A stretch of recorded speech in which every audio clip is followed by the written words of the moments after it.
year 2013 might have come and gone, but for Governor Babatunde Rajafashola-led administration, it was an eventful year that provided the administration enormous opportunities to step up on its developmental agenda. With passion, determination, and dedication, it unleashed a massive transformation that is set to reposition Lagos as a better place to live and invest in. During the year, the administration recorded tremendous success as it impacted on critical sectors of the state, such as health, education, security, and housing, to mention but a few. This dedication paved way for the successful implementation of policies to improve the lives of its citizenry. In realization of the importance of providing standard healthcare services in the state, the administration in 2013 continued its intensive investment in expanding infrastructure and services in the health sector. As a result, the sector recorded impactful achievements which have further repositioned it for better service delivery. Among major visible strides taken was the commissioning of the ultra-modern Trauma and Burn Center at the Lagos State University Teaching Hospital Annex in Bagada. Then, Governor Babatunde Rajafashola commissioned many flagship primary health centers at Oregun in Onigbongbo Local Council Development Area, another at Eredu in Eredu LCDA, and at Itire in Itire Kate LCDA. As well, the newly reconstructed and equipped staff clinic within the State Secretariat in Alausa Ikeja was renamed the Folani Koka Health Center in honor of the first permanent secretary in the State Ministry of Information, and then was commissioned.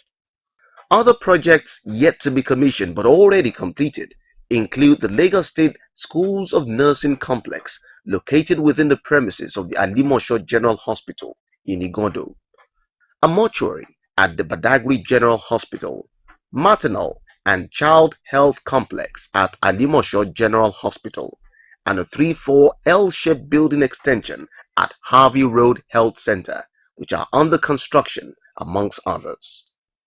Also, in the last 1 year, the number of maternal child care centers MCCs were increased.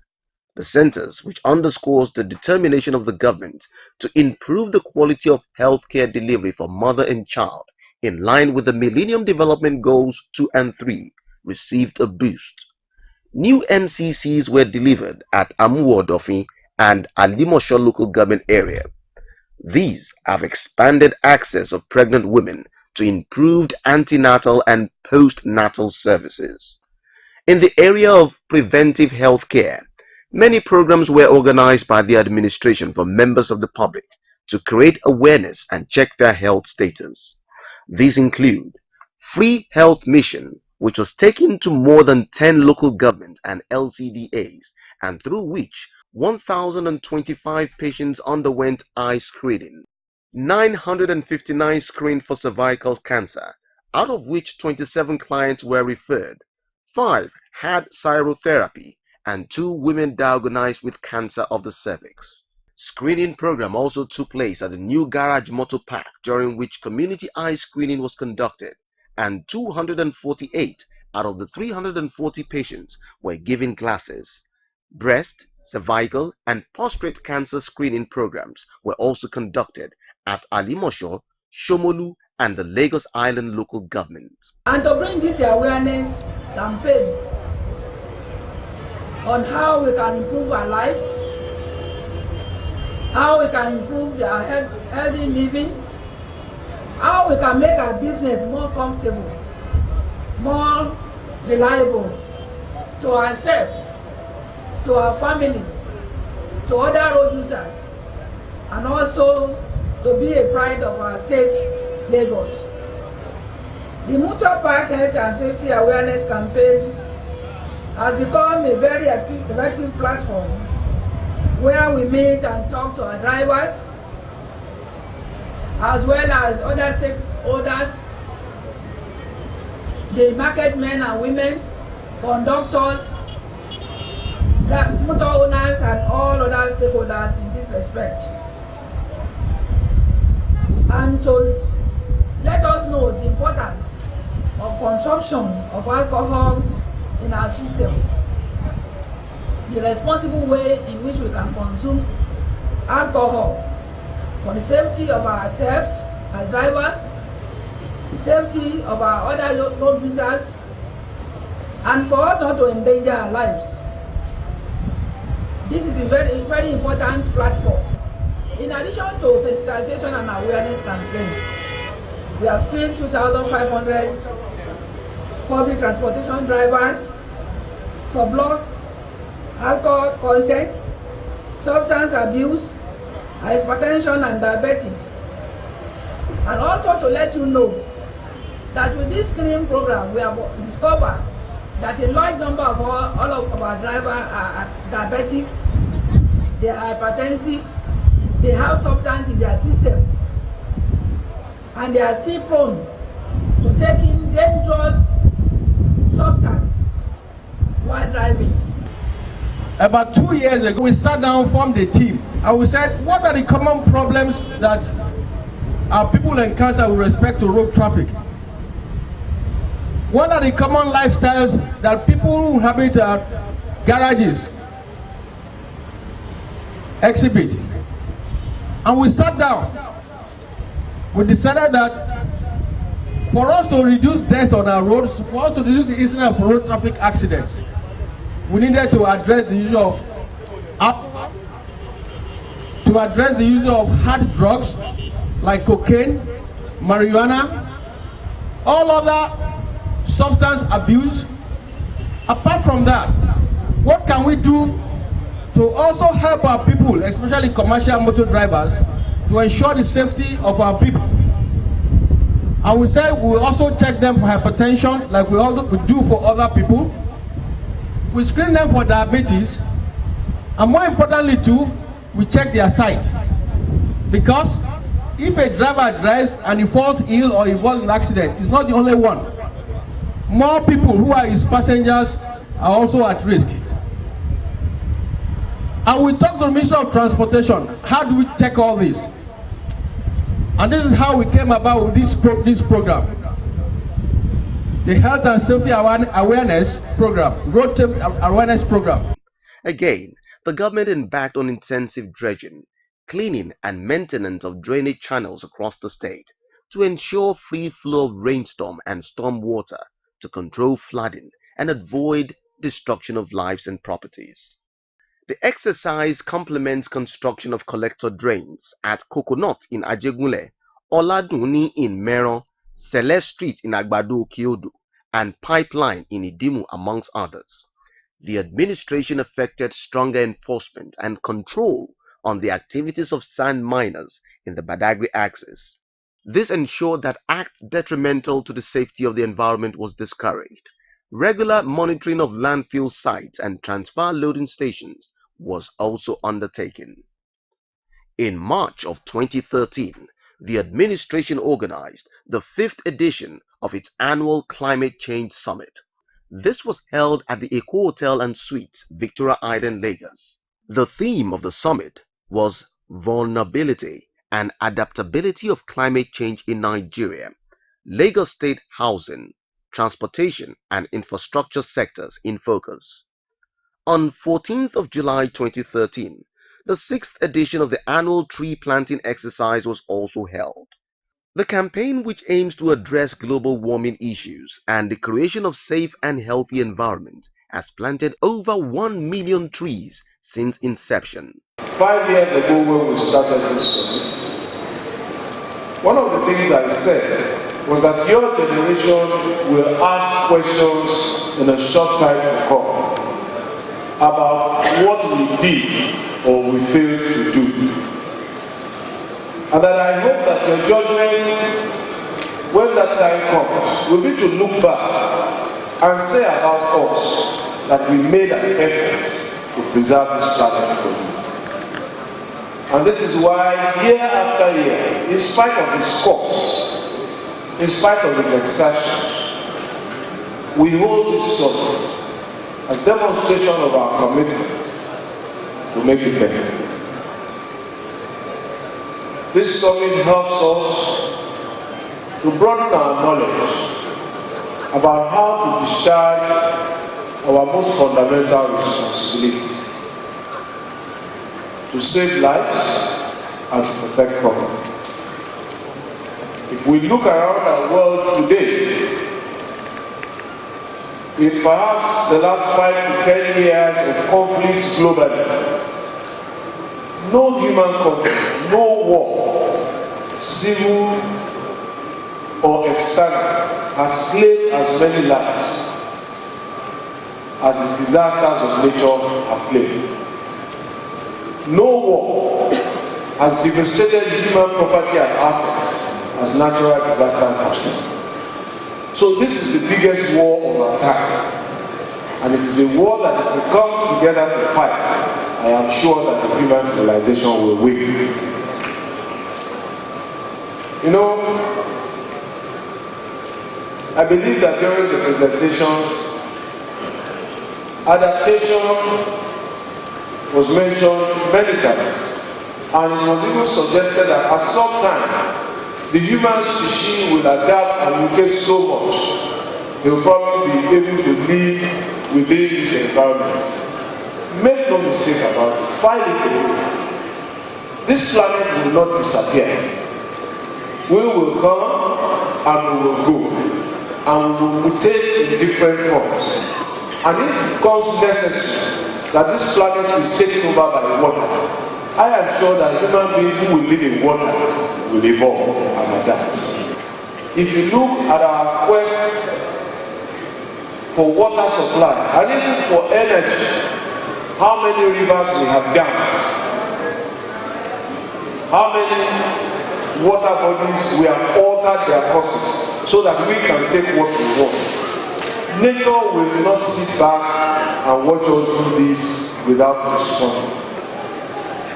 I tell people that it is an unnatural act for human beings to fly. It's not natural, only birds should fly. But we have defied nature, and therefore we fly at 30,000 feet across continents, extracting huge reserves of energy from nature to fulfill that undertaking. And the incidence of what takes place at 30,000 feet continues to change. On some airlines now, you can now have a shower when you are not originally supposed to fly. Even birds can't take a shower. So all of this continue to test the limits of how much we extract.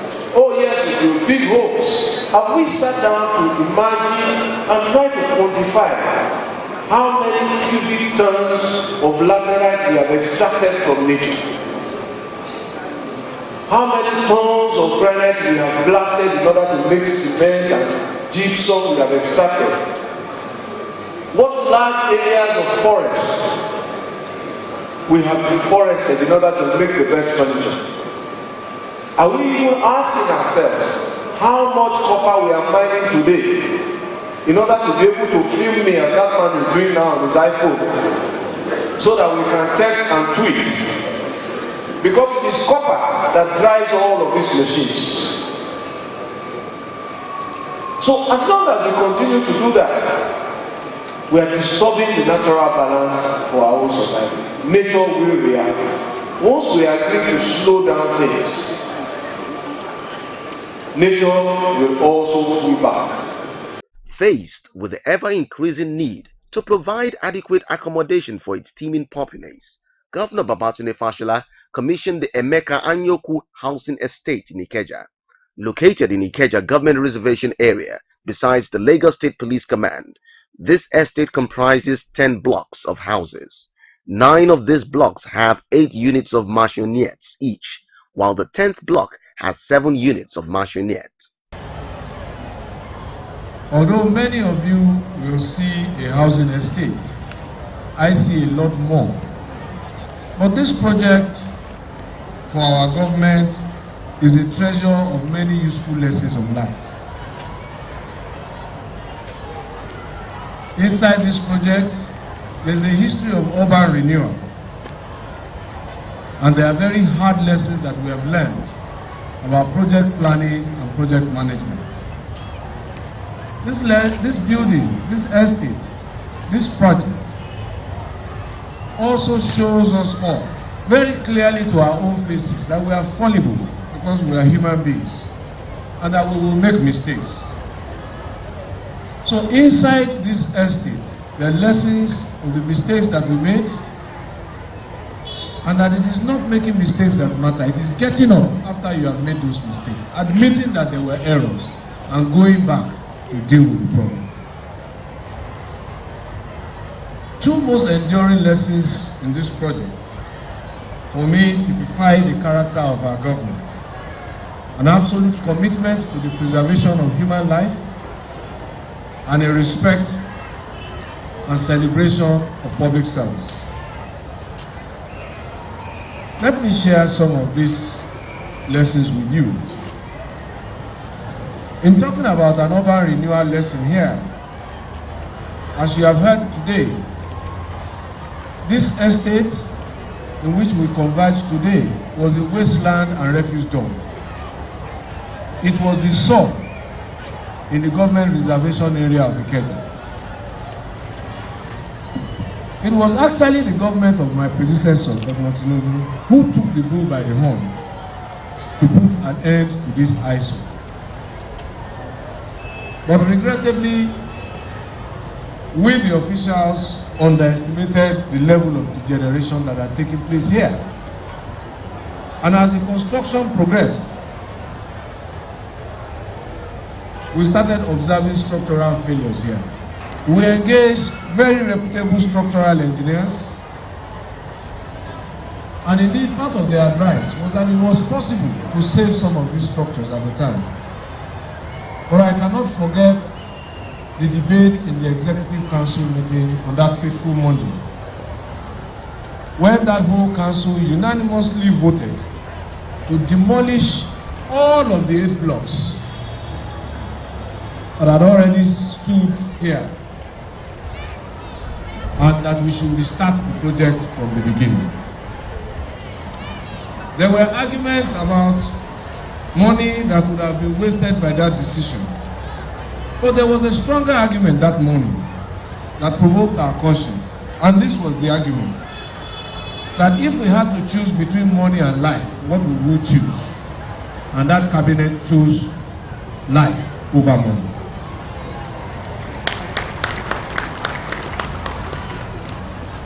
The argument also went further that would we risk continuing only to see many years later any of the buildings collapse and lives lost?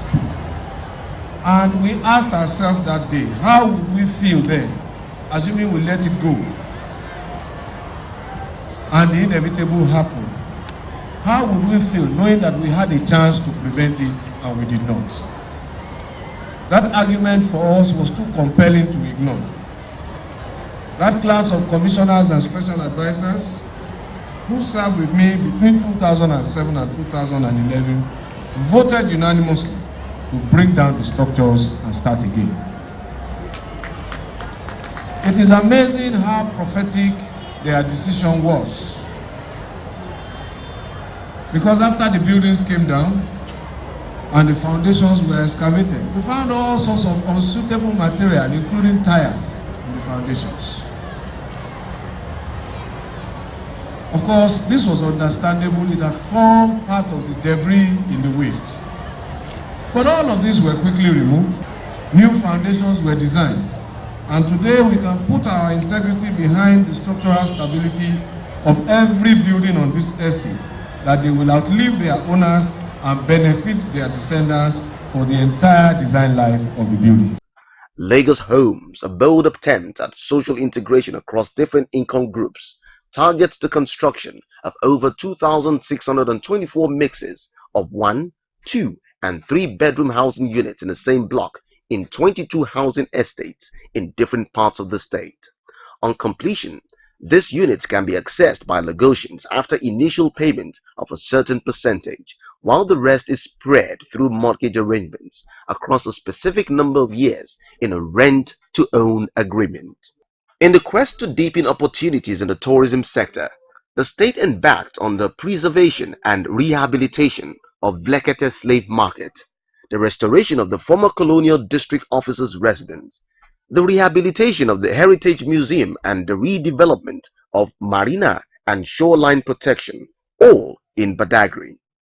The Lagos Carnival, one of the fastest cultural exports of the state, was also organized in the year. Through the Ministry of Waterfronts and Infrastructure Development, a holistic solution to the ocean surge between Goshen Estate and Alpha Beach in Etiosa local government was provided through the placement and consolidation of granite stone to construct sea breakers. The administration constructed 5.8-kilometer access road within Mayegun Waterfront Scheme in Etiosa. The third phase of the sand filling of the proposed Eco Atlantic City project commenced after successfully reclaiming 500,000 square meters. This was commissioned at an elaborate ceremony. In agriculture, the graduation ceremony for Course 4 trainees under the Agricultural Youth Empowerment Scheme, Agric Yes, came up in the year. Governor Babatunde Fashola used the opportunity to commission various projects provided within the Agricultural Training Institute in Araga, Ekpe. This include 200 units of two-bedroom apartment for settlers, 50,000 capacity automated 5-unit broiler houses, 2.34-kilometer road network, 32-ton capacity per day high-quality cassava flour factory, the 64-ton capacity per day feed mill, and a ram ranch. Because I've offered me knowledge, most of all, most importantly, knowledge, and the Magnificent also have offered me an opportunity to be heard outside of my own cubicle, to be heard outside and to be able to make an impact in my close environment and outside also. Having been here, it has been a wonderful experience completely. It has been totally different from what I experienced back there in school. I've been exposed to the latest technologies I've been exposed to new ways of doing agriculture in the modern ways. Particularly, I've been exposed to world-class, world standard technologies in areas in several areas of agriculture. Talking about the piggery, poultry, fishery, vegetables, which I particularly piqued an interest in. Again, the administration organized the second edition of the Lagos State Seafood Festival, which provides the opportunity for grassroots fishermen to showcase their talents and open their business to the outside world. In its commitment to achieve food security as part of its 10-point development agenda, the rice processing factory at Imota, the 4.6-kilometer farm access road at Odonguyon Fish Farm Estate, the 2,000 bird capacity mechanized broiler house and processing mill, including 1.5 tons per hour feed mill at the poultry estate Eri Korodu in Ikorodu, were also commissioned. In the area of rural development, Governor Babatunde Fashola's administration delivered 14 rural electrification projects at Origele and Okejeun in Ojo, Shoko in Badagry, Egon Seido in Ikosi Ejiri, and Ajegbenwa and Arapagi in Ibejuleki. The administration also handed over complete fishing gears comprising boats, outboard engines, fishing nets of various sizes, hooks, ropes, and other accessories to various communities in the Lagos West Senatorial District. At Ijegun Olongshogo, the administration rehabilitated and upgraded 45,000-liter micro water scheme. It constructed a 240-meter concrete footbridge at Eseofin in Otoawori LCDA to replace the old and dilapidated wooden bridge which had served the community and its adjoining environs for years. In the year 2013, the administration demonstrated its responsiveness by commencing Saturday service in various government departments. The extended working days in Land Bureau, the Ministry of Transportation, Physical Planning and Urban Development, amongst others, were to allow the affected agencies deal with complaints and queries from members of the public. It also provided opportunities to attend to members of the public willing to transact official business with the ministries. Good governance involves setting policies and implementing programs aimed at creating an enabling environment for the people to thrive. This the administration of Governor Babatunde Fashola has been doing since inception. Day in, day out, several strategies are being employed to make the state in responsive governance. Today, the state has been positively transformed in all spheres. It is therefore no gainsaying that Governor Babatunde Rajafashala's administration understands the importance of setting policies and programs and the mastery of the arts of delivering people-oriented programs.